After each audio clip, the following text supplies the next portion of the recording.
Hello, lovelies. Today we're going to take a look at Shadowdark. It's not particularly in the news lately for being a game in and of itself. It was a very successful crowdfunded game book.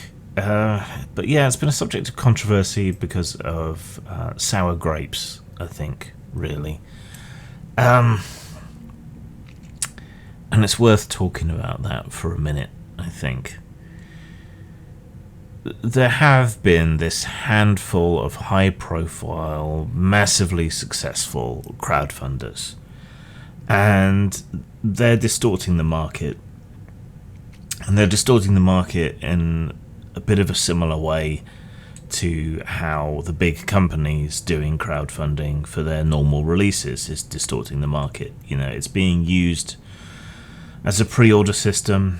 It is increasing expected pay levels amongst people and a lot of inexperienced people.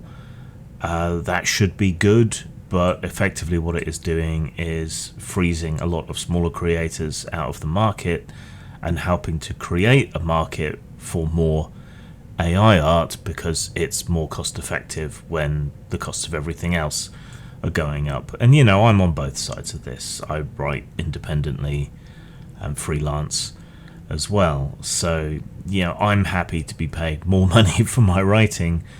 But from the other side of things, this kind of artificial inflation of costs is not really helping anyone at all. But I think a lot of people have sour grapes over these big successful things because most of the big successful things aren't that interesting from a design perspective. They're not really cutting new ground. Many of them aren't even playable. There's a lot of things that are essentially papal indulgences that people buy in order to signal their virtue or to subscribe to a particular cause. You know, I'm a good person, I buy products from X. You know, throw a bit of that money my way, I'm disabled. And you know, you could go on, and it is frustrating, and sour grapes is understandable from people who have been plugging away in the industry for a long time and haven't had that same kind of breakout success, especially when so many of the products that do accrue a huge amount of money, a huge amount of following and so on, are from people who are toxically positive or people who aren't doing anything new or interesting. And it's disheartening. You know, I've got more reason than a lot of people to have sour grapes about this sort of thing, I think, having torched my own career on the basis of principle. And I do feel it when those things that aren't more experimental, that don't take advantage of their community and so on to try something new and different, when it's just another book of feats or races or whatever, when it's a game based around 5th edition or whatever the new edition's being called. You know, it's so unambitious to do cyberpunk but 5th edition D&D or just to publish your homebrew or whatever. And so it's depressing to see things that are so unambitious doing so well. But I guess kind of mediocrity is where a lot of this is at. Now, none of this really applies to Shadowdark, but I think other people are applying it to Shadowdark and seeing its emergence and dominance in a similar space to the OSR as kind of intruding on and gentrifying their territory, which is an understandable reaction, especially given the way in which the mainstream, you know, Wizards of the Coast in particular, has been treating old school players, gamers, for a while now. I was going to say of late, but it's a really long pattern of behaviour at this point. Yeah, it's understandable why people would feel that way, but I do not actually think it's justified when it comes to Shadowdark. So This is a smaller, sort of digest size book at 325 pages, which sounds like a lot, but one of the things it's had some criticism for and some praise for is that it is relatively large print, so there isn't actually that much text on each page, and it's all quite spaced out as well. It's a controversial choice, but I think it works here in Shadowdark, and more I seem to have noticed that older gamers are appreciating things that are written in large print or larger print. You know, eyesight fails, especially if you're a nebbish, bookish nerd who's spent a lifetime reading tiny text and cheaply printed books. you can come to appreciate something that is a bit more readable, and I think this is also something that more people need to take into account as well, is that these RPG books, they are technical manuals to a large extent. They are meant to be referenced and referred to constantly, and so being able to find information easily by section and by page is important. So in many ways, Shadowdark is kind of the antithesis of something like Morkborg, say, where it's primarily an art book with the role-playing game, you know, the technical side of the role-playing game kind of tacked on. Whereas this is the technical side of a role-playing game with some artistry and so on tacked on. So yeah, that it's interesting to compare and contrast to indie, simpler, more simplistic RPGs with similar approaches to character progression and so on, yet which are so different in their presentation.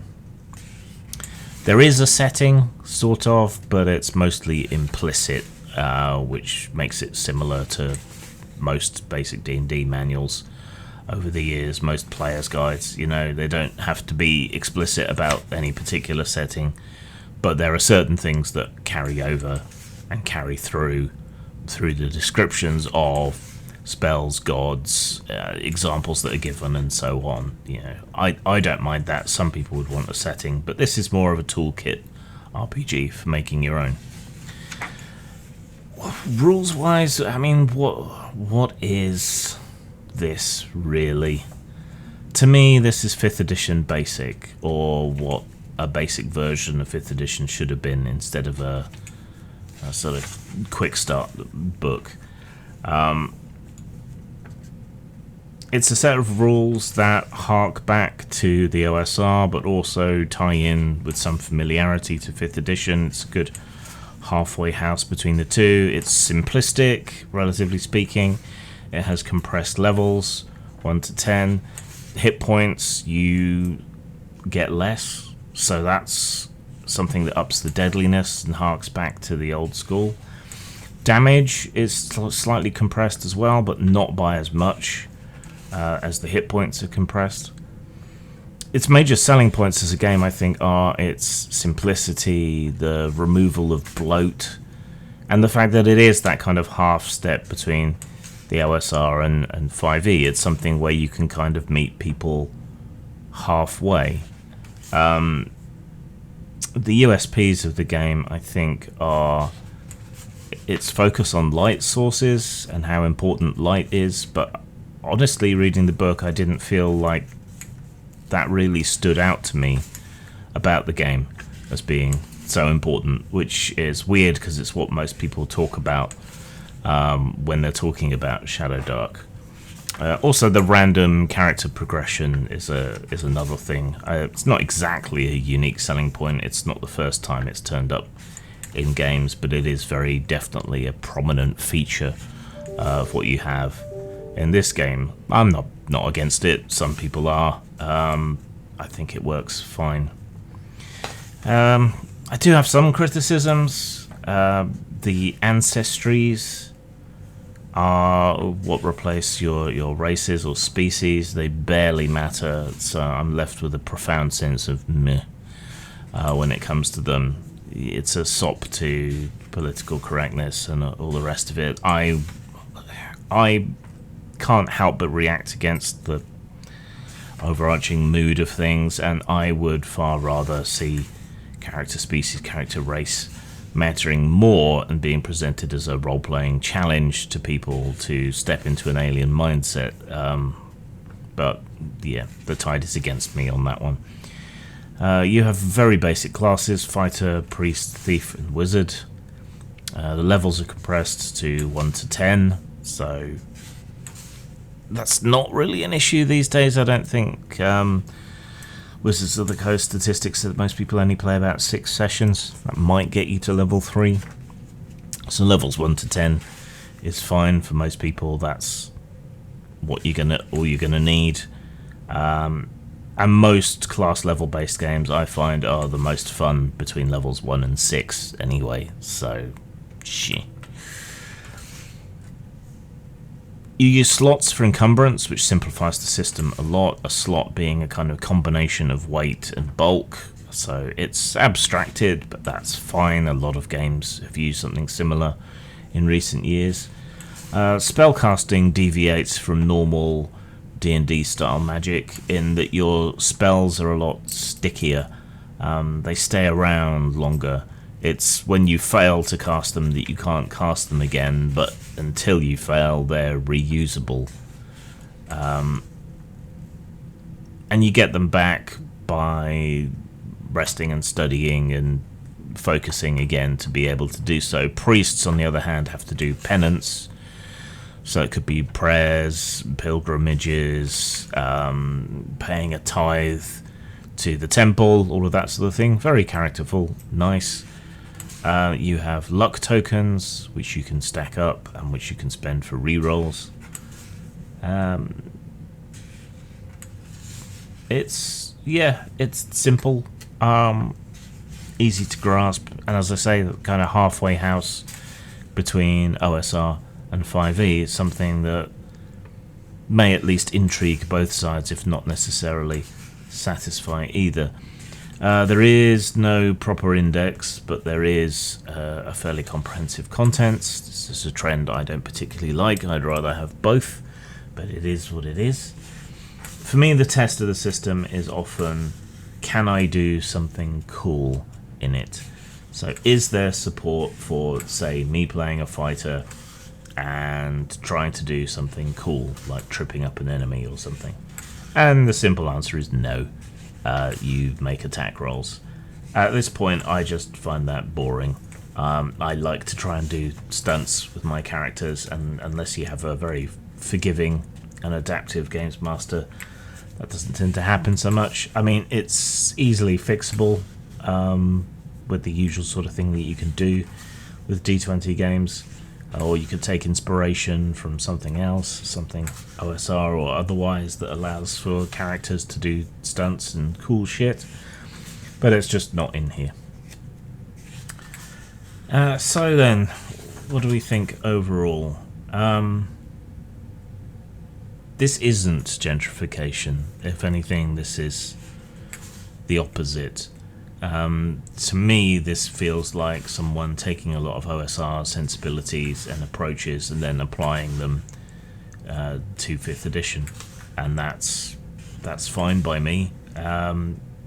Kelsey, the creator, is very nice and very forgiving to people, even people who've been mean and nasty, and that's an attitude I'd like to see more of.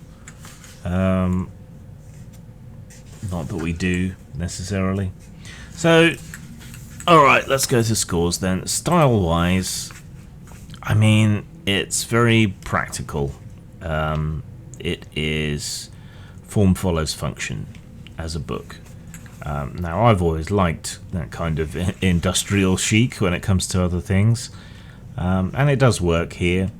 And the commitment to black and white is nice. It's thematic with Shadowdark, and it harks back to older art, and it helps show that not everything needs to be full colour, full bleed, and all the rest of it, you know? So that's encouraging, and it shows you can have success without blowing your entire budget wad on artwork necessarily. So style-wise, I think I'd give it a 4 out of 5. It's encouraging, it's different, it is focused on function and functionality, rather than presenting itself as an art book or whatever else, but you know, that's different and a change is as good as the rest. So 4 out of 5 for style. Substance wise, I give it a high 3. There is a lot here that is kind of redundant for me, but this isn't really a game for me per se. It's got everything you need, but it doesn't really go beyond what you need to provide added value or something that's going to engage you as a game collector or a game designer. There isn't a lot here to really inspire you and make you think about things differently, right? It's a collection of good influences and ideas and a return to simplicity, become crab. You know, it's all that, but it's got a lot to recommend it regardless. So overall then, 4 for style, high 3 for substance, 7 out of 10, 3.5 out of 5. And again, I must remind people that I use the full 5-point scale, and so 3 is in the middle, that's average, or 5.5 thereabouts, if it's the score out of 10. Sorry, 5 out of 10, thinking of dice there. So yeah, above average. If you're looking for something as an introductory RPG or something a bit simpler, or you want to play something OSR-ish with players who have otherwise been committed to 5th edition, worth a shot. And it does have a fairly active and broad community, and a lot of stuff is being brought out for it, and it is explicitly available for people to produce stuff for. So why not avail yourself of the opportunity rather than whining and grinding? Zang. A problem for every games master has always been coming up with adventure ideas. For years now, Postmortem Studios has been helping out with the 100 Adventure Seeds line. These provide adventure ideas for all genres, and you can get them at RPG Now or lulu.com.